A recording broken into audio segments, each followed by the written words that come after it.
Hello,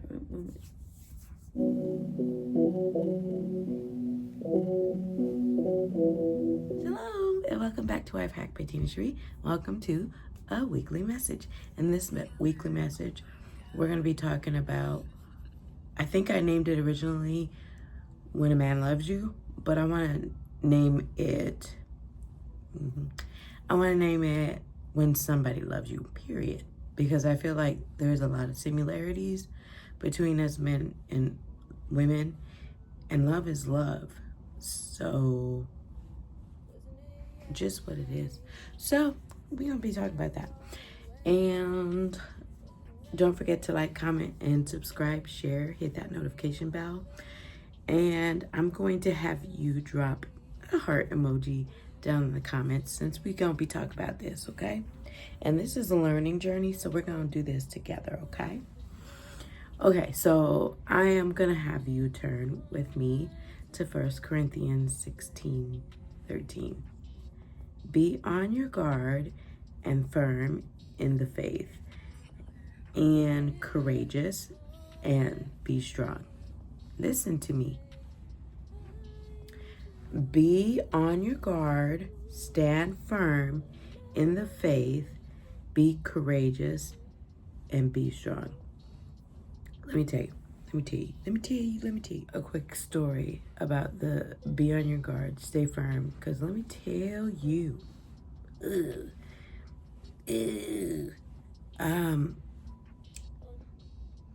counterfeits they're here. Counterfeits are trying.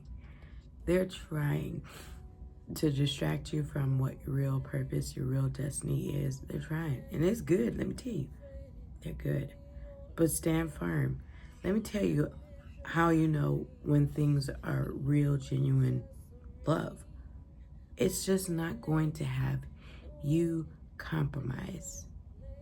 And then if you say that, like, oh, I want you to stay committed to your beliefs because that's important to me, then they try to weaponize that.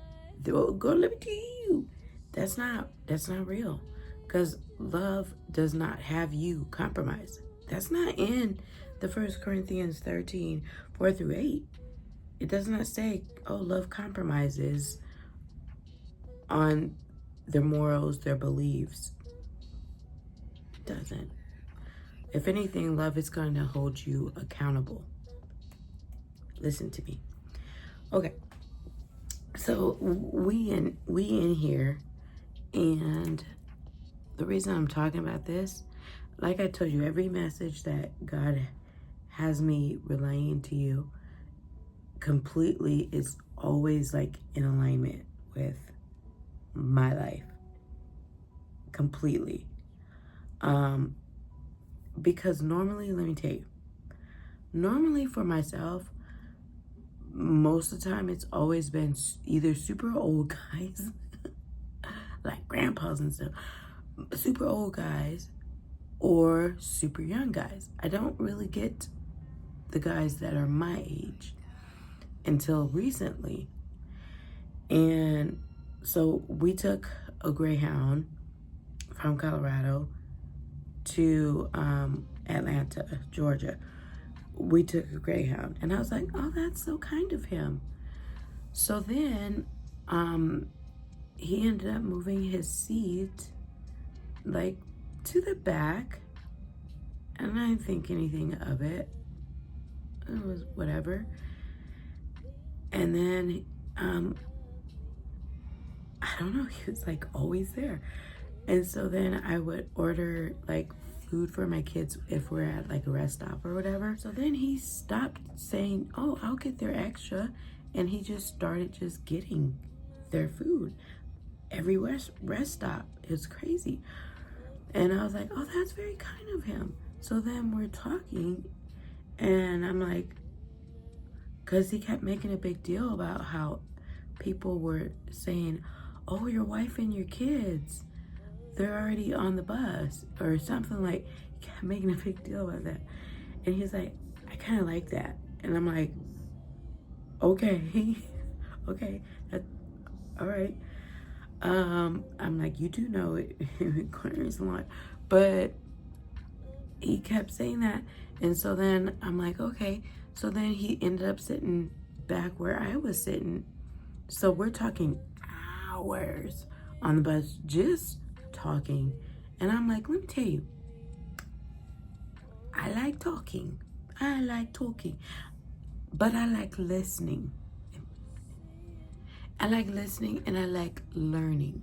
Okay? Okay. So I was like, oh, this is great. So I did. I gave him my number. And I'm like, normally that just doesn't get put out there, but I gave him my number. And I'm like, after we were talking for a little bit, it's like, understood the assignment. I understand quickly, like, no, this is taking a turn. This is where it's this 1 Corinthians 16:13. Be on your guard, because it quickly changed and it was like, well, you know, Allah knows that we have needs, and you know what I'm saying? Like, number one, girl, no, not doing that again. I learned my lesson, not doing that again. But he was just like, well, and I'm like, I'm not compromising on this. I said no. No is no. I'm not compromising. And I understand we as human beings, yeah, we do. We have needs, we have wants, we have desires. I get it. But is our spirit stronger than our wants, our desires, what our flesh wants to do? And that's how you know what, because when you truly love yourself, you're not going to compromise with yourself. You're not going to be like, oh, well, you know, you're not going to compromise with yourself when you love yourself. If this is a boundary that you have set up and that you said, oh, I'm not crossing this line. I don't care how nice you are. I don't care what you do for my kids. I appreciate it. But that's still not going to change the fact that that is a boundary I have set up for myself. Love does not compromise. Love is patient. So if I tell you, okay, maybe that could happen eventually one day, okay? But let me tell you, it's not going to be a right away thing. And I'm like, technically, only husbands have that. And he was like, no, I don't agree with that. And I'm like, I don't care what you agree with, because I'm saying only husbands have that. Okay? That's what I'm saying. And he's like, oh, well, you know, you could, you know, make a vow between you two and God. And he was like, marriage is a piece of paper. And I'm like, absolutely not. It is a covenant. It's a covenant. It's not a piece of paper. It's not. And God takes covenants real serious out here in these streets. So, but I quickly realized, I'm like, oh my God, like totally like Sin City, like what the heck is happening? Like, I will talk to people, but I'm not on that time anymore.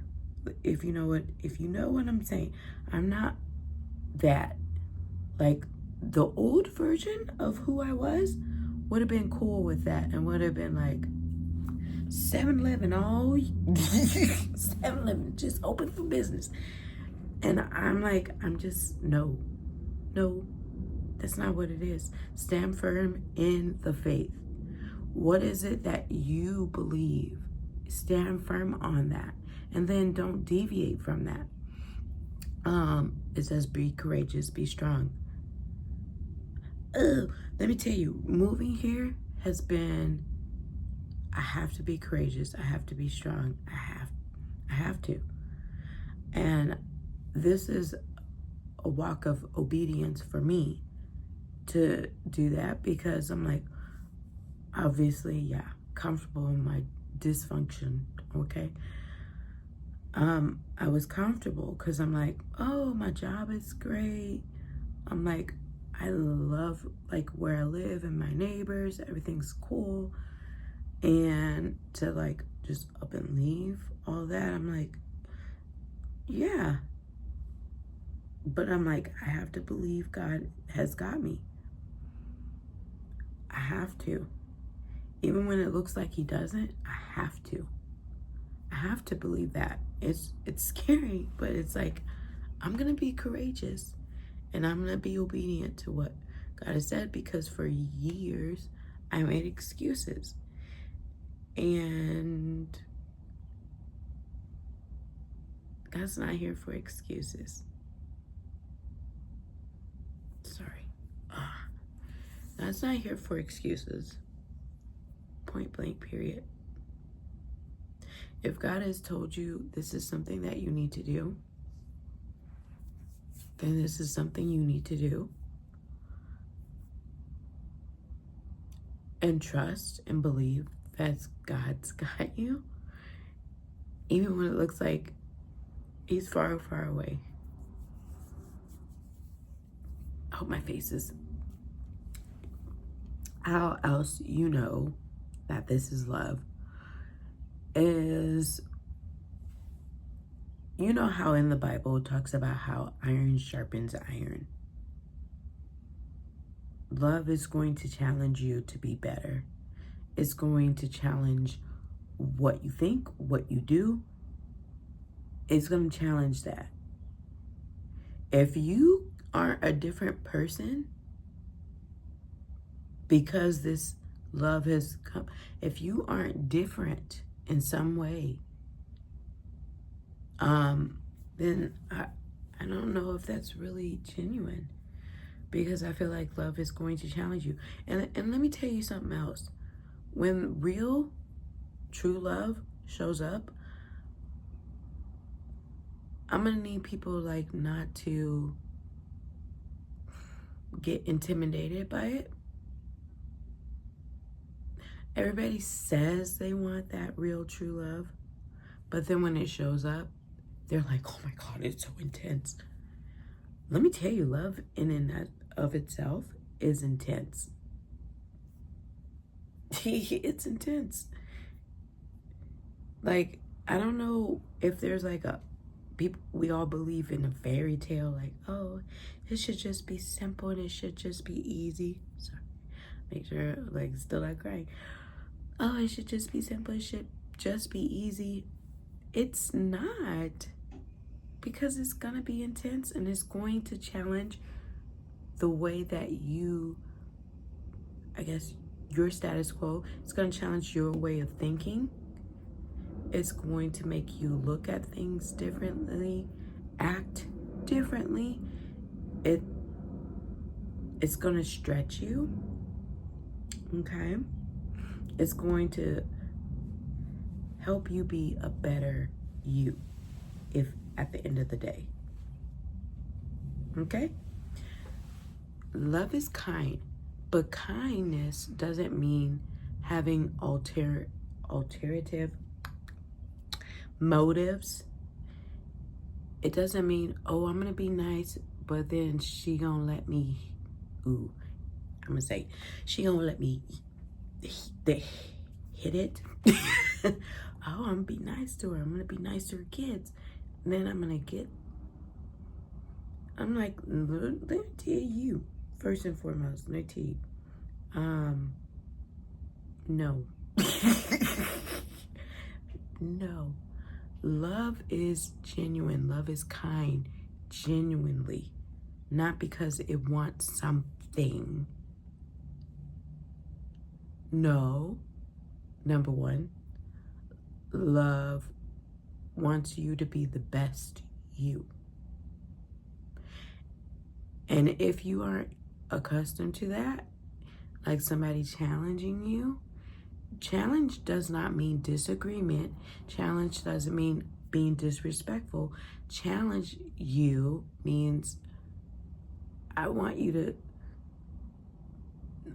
not that I'm like, I want you to think differently, But maybe there's something different you can think about this than how you normally are. Okay? I'm probably going to pull it up right quick because I did have the Bible app on my phone. So on my Bible app, it's 1 Corinthians 13, 4 through 8. It does not dishonor others, is not self-seeking.